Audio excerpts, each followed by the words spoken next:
अमृता दोपहर के समय अपने घर की छत पर टहल रही थी कि तभी उसकी नजर गेट के पास खड़े एक डाकिये पर गई, जो अपनी साइकिल का स्टैंड लगाकर अपने बैग से चिट्ठी निकाल रहा था। उसने डोरबेल बजाई और अमृता नीचे की ओर चल दी।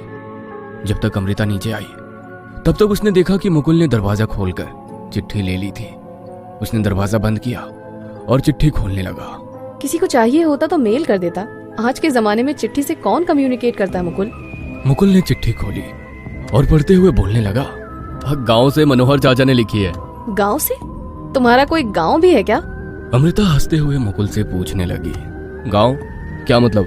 हम बहुत छोटे थे जब किसी जहांगीराबाद की जगह की बात हुआ करती थी पिताजी से अक्सर। पिताजी वहीं से आए थे।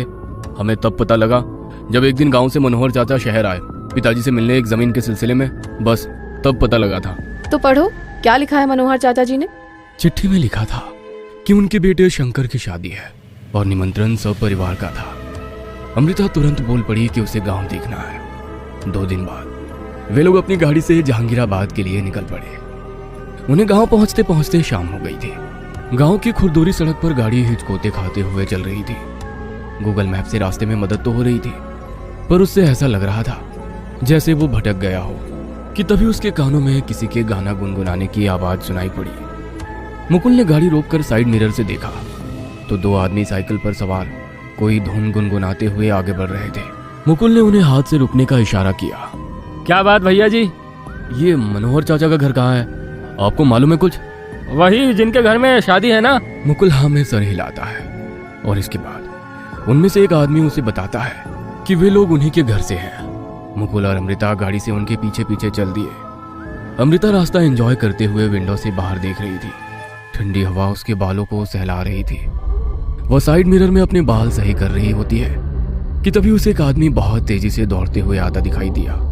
उसकी दौड़ने की गति इतनी तेज थी कि कुछ ही पल में वो बिजली की रफ्तार से गाड़ी से आगे भाग गया। अमृता हैरानी से उसे देखती रह गई। रात घिर आई थी।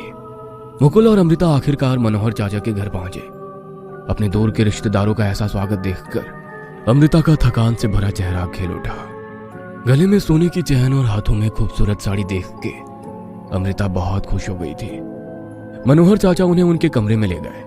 मुकुल और अमृता अपने कमरे में फ्रेश होने के बाद आराम से बैठ के बातें कर ही रहे होते हैं कि तभी अमृता को याद आता है कि कैसे एक आदमी बिजली की गति से उनकी गाड़ी से आगे निकल गया होता है। जैसे उसे ये बात याद आती है वो तुरंत मुकुल को बताती है। इससे पहले मुकुल अमृता की पूरी बात समझ पाता, उन्हें कई आवाजें उठने का शोर सुनाई देने लगा। मनोहर चाचा और उनकी पत्नी समेत उसके चचेरे भाइयों की आवाज एक साथ उठ रही थी।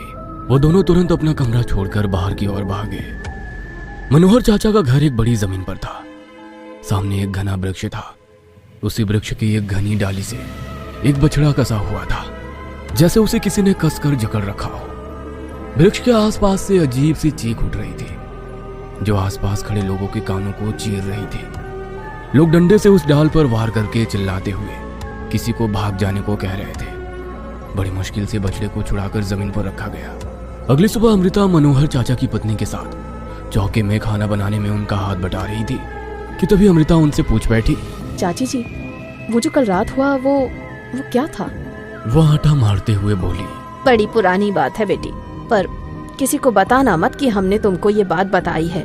चाची ने अमृता को बताया कि आज से कई साल पहले इस गली छोड़ के एक घर में एक पति पत्नी रहा करते थे, पर वो लोग सात्विक नहीं थे। उनके घर से आए दिन मांस के पकने की बदबू आती रहती थी। एक दिन पड़ोस से कोई उनके घर के पास से निकला तो उसे बड़ी ही गंदी बदबू आई और धीरे धीरे ये बात सबको पता लग गई। जब लोग अंदर पहुंचे तो उन्हें एक कुएं में गाय, बछड़ा, बकरा, खरगोश और छोटे छोटे जानवर मिले।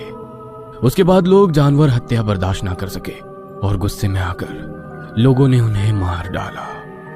उसके बाद से वो घर अंधेरे और सन्नाटे में डूब गया।